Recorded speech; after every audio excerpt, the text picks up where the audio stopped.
Kane back with us for this discussion. Stephen A., actually, I want to start with Max here. Do you agree with what Kerr said, Max?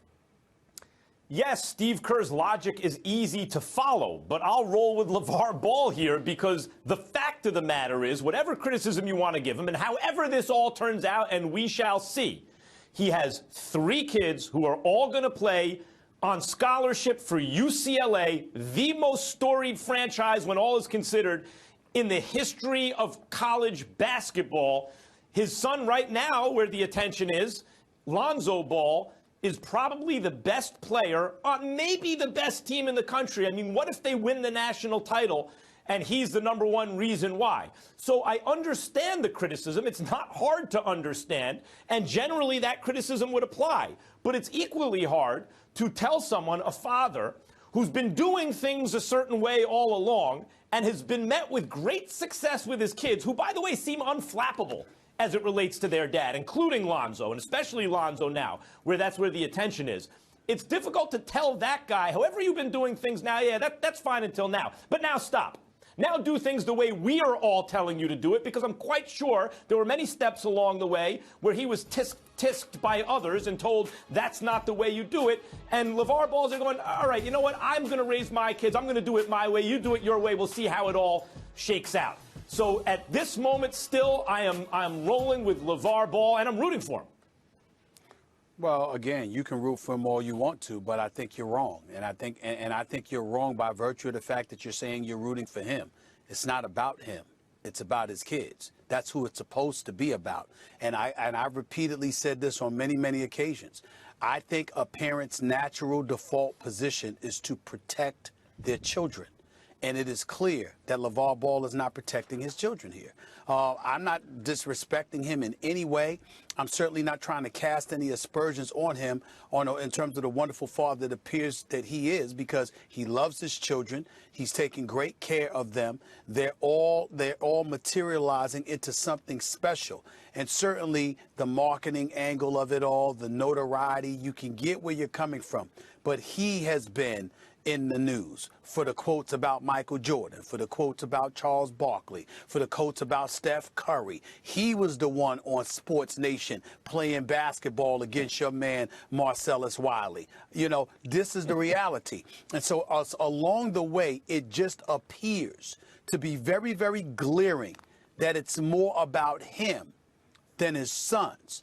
And not only am I concerned about that, but I'm concerned because of those guys, those children of his. Because if you look at him and he becomes somewhat of a nuisance and he becomes somewhat annoying, because you're not going to try to get at him because he's a grown man and a family man and taking care of his family, et cetera, et cetera. You got 1 kid in college, you got 2 in high school. Who knows whether or not they're going to be subjected to an elevated level of vitriol or whatever the case may be, all because of the unnecessary attention that their father chooses to bring in their direction by choosing to be out there a little bit extra than you would like parents to be. Clearly, it's one of those situations where he's living vicariously through his children, but he doesn't appear to be thinking about them as much as himself. That's exactly right. I mean, I think you summed it up perfectly when you said it's been made all about him. It's all about LaVar. Consistency would require us to go, that's a problem. We said it about Annie Apple when she injected herself into Eli Apple's issues. We said it about Ayesha Curry when she criticized the NBA, that the athlete at the center of the spotlight should be the one at the center of the spotlight. And we're not talking about Lonzo Ball, who plays today in a few hours. We're not talking about his 2 younger brothers. We're talking about their dad, exactly the way he wants it. And that's not the way it's supposed to be. And also, Max, I don't think we're forced to be in this sort of all or nothing choice. It's not whether or not LaVar Ball is a bad father. Clearly, he's doing things right. I'm sure he's a good father. But that doesn't mean he isn't doing something wrong. And the wrong here is this. What does he want for his family and his children? I have to give credit to Jay Billis on this, because the appropriate analogy is the Kardashian clan. If he wants fame and money, he may just be doing the exact right thing. He will make his kids famous. possibly more famous than they deserve for their basketball kids talent. are talented, so that's a little different with the Kardashians. They didn't have a specific talent. It's not about whether or not they're talentless, as the Kardashians have been accused of, but whether or not their fame and renown exceed their status in their chosen profession. And right now, you would have to say, despite how good Lonzo Ball is, the entire attention on the Ball family has exceeded what he's done on the basketball court. It's exceeded that. Ideally, if you want to, in terms of profiting, that's actually not a bad idea, as long as the kid can play. Okay, look, Max, if your goal is simply to get fame, to get money, then perhaps LaVar Ball is on the right track. But if your goal is to be a great basketball player, to have a long career in the NBA, then that is the thing that LaVar Ball is undermining. No, wait a minute. He may be marginally undermining that, but ultimately, if the kid's going to be a great player, he will be a great player regardless. If these kind of antics, raise his profile beyond where it deserves to be, and he makes more money than he should, commensurate to his talent, Max, then that's a good thing for him. But provided he can play, and the father believes the kids can play. Well, but that isn't the point I'm making. The point isn't simply whether or not his fame has exceeded his ability, but whether or not he's going to find a workplace that allows him to be the best basketball player he can be. Because as of right now, Lonzo Ball will show up for work next year with his father having insulted 2 of the top 50 greatest basketball players of all time, including the greatest basketball player of all time, insulted both of them, insulted the reigning MVP in Steph Curry, and insulted the best player over the last generation in LeBron James, in suggesting that his son won't be able to play ball, whereas the Ball children, they're the real stars of the next generation. So next year, when Lonzo Ball shows up into a locker room with his father insulting that Mount Rushmore of basketball, including active players, I wonder, will it be a more friendly or more hostile environment he begins his workplace in? You're not wrong about that, but those are marginal factors. The thing that's driving this whole thing, that will drive it, the engine of it all, and we will see, was how good the kids are. If Lonzo Ball is a great player, then you're right. To start the season, guys might enter the game like that. But if he's balls, then they're going to leave the game going, no, he's the real deal. I mean, that's the way it works. Can the kid play? Yes or no? So far, the answer is yes. I'm just shocked, Max, that all you're thinking about is basketball. This is a father that we're talking about that's impacting the lives of his kids, and all you can talk about is whether they can ball or not, like you're completely oblivious to the world that we're living in. How is he impacting their life in a way that they don't like? I'll let you speak. Let me finish. I'm going directly to what you're saying. I'm saying to you, we also debated this a few days ago. We brought up Richard Williams. We brought up how he had to step back because he was front and center when it came to Serena and Venus. But guess what the difference is between Serena and Venus compared to Lonzo Ball?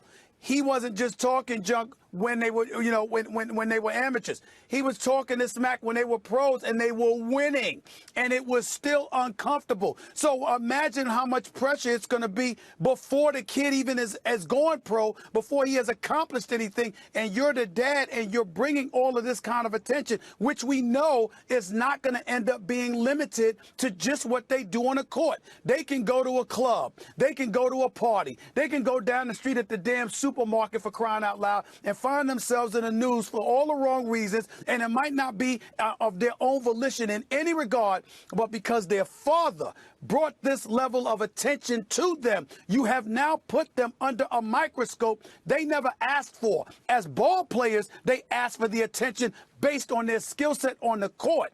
He's bringing the kind of attention to them for different kinds of reasons. And Lonzo, that can't be ignored. We're presuming to know what those kids want, and they seem unflappable to me so far. It's not about what they want. And maybe ultimately the wisdom of what you're saying will prove to be wise. Well, then if that's the case, then what's there to debate? It may not be. It may not be. Look, the Ball family may be the exception that proves the rule. And whether or not there's a general feeling that a parent shouldn't do this, in this case, they may be exceptional. So far, in many respects, they are. If Lonzo rises above it, and if Lonzo plays ball and reaches all those expectations, that's on Lonzo. He gets credit for that.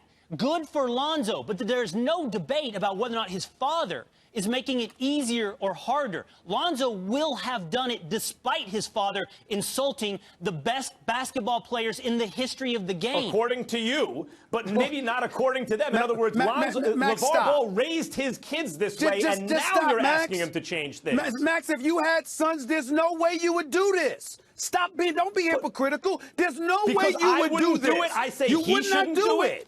You wouldn't do it. You wouldn't applaud it. I'm telling you, I know you well enough. I'm saying you, Max Kellerman, I know you well enough to know that you would avoid doing such a thing because you would be worried about the attention off the court that would come in the direction of your kids if you had sons. And you know But the world is a more interesting place because not everyone would do it the way I would do it. We're not talking about criminal behavior or something here. We're talking about a father that brags too much about his kids. Yeah. I mean, that's what we're talking about. But no one's proposing to put him in jail. We're just criticizing him.